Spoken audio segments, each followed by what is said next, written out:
জাতীয়তাবাদী দল বিএনপির কেন্দ্রীয় সাংগঠনিক সম্পাদক আলহাজ জি.কে. গৌস বলেছেন, আজকে এই ফুটবল টুর্নামেন্ট যে মহান ব্যক্তির নামে করা হয়েছে তিনি কেবল দেশের অর্থনীতির চাকা সচলে সক্রিয় ছিলেন এমনটি নয়, অর্থনীতির সাথে দেশে আন্তর্জাতিক পর্যায়ে খেলাধুলার বিভিন্ন টুর্নামেন্টের আয়োজনেও গুরুত্বপূর্ণ ভূমিকা রেখেছিলেন।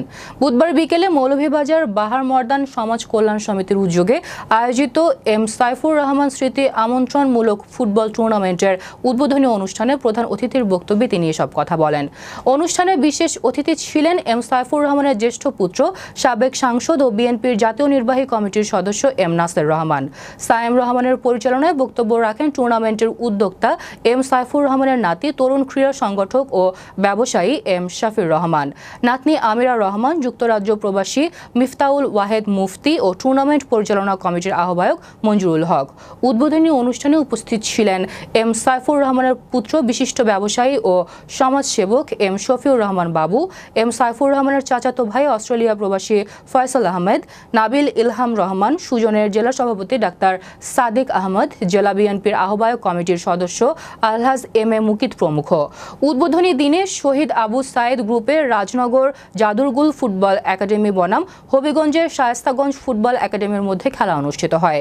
খেলায় রাজগড় জাদুরগুল ফুটবল একাডেমি 1-0 গোলে বিজয়ী হয়। মেয়র নির্বাচিত হয়েছে, কিন্তু কোন দুর্নীতি আমাকে স্পর্শ করতে পারেনি, কারণ সাইফুর রহমান সাহেবের শিখিয়ে দেওয়া রাস্তায় হেঁটেছি বলে আজ পর্যন্ত দুর্নীতি আমাদেরকে স্পর্শ করতে পারেনি। আসুন আমরা সকলে দেশকে ভালোবাসি, দেশের মানুষকে ভালোবাসি, সাইফুর রহমান সাহেবের স্মৃতির প্রতি শ্রদ্ধা জানিয়ে নাসের ভাই সহ যারা এই অনুষ্ঠানের আয়োজনে সম্পৃক্ত সকলের প্রতি কৃতজ্ঞতা জানিয়ে অনুরোধ করবো আমাদের প্রিয় নেত্রী বেগম খালেদা জিয়া গুরুতর অসুস্থ, অত্যন্ত অসুস্থ, ওনার জন্য আপনারা দোয়া করবেন। আল্লাহ যেন ওনাকে নিয়ে খায়াত দিয়ে সুস্থ শরীরে আমাদের মধ্যে ফিরিয়ে দেন। আমাদের প্রিয় নেতা তারেক রহমান সাহেব এই দেশের গণমানুষের নেতৃত্ব দিচ্ছেন, ইনিও বিভিন্ন বাধায় দূরে আছেন, ইনিও যেন সমস্ত বাধা অতিক্রম করে এখানে আসতে পারেন। আমার দৃঢ় বিশ্বাস, যদি আপনারা এই টুর্নামেন্ট চালু করেছেন, একদিন হয়তো আমাদের প্রিয় নেতা জনাব তারেক রহমান সাহেব এই নাসির রহমান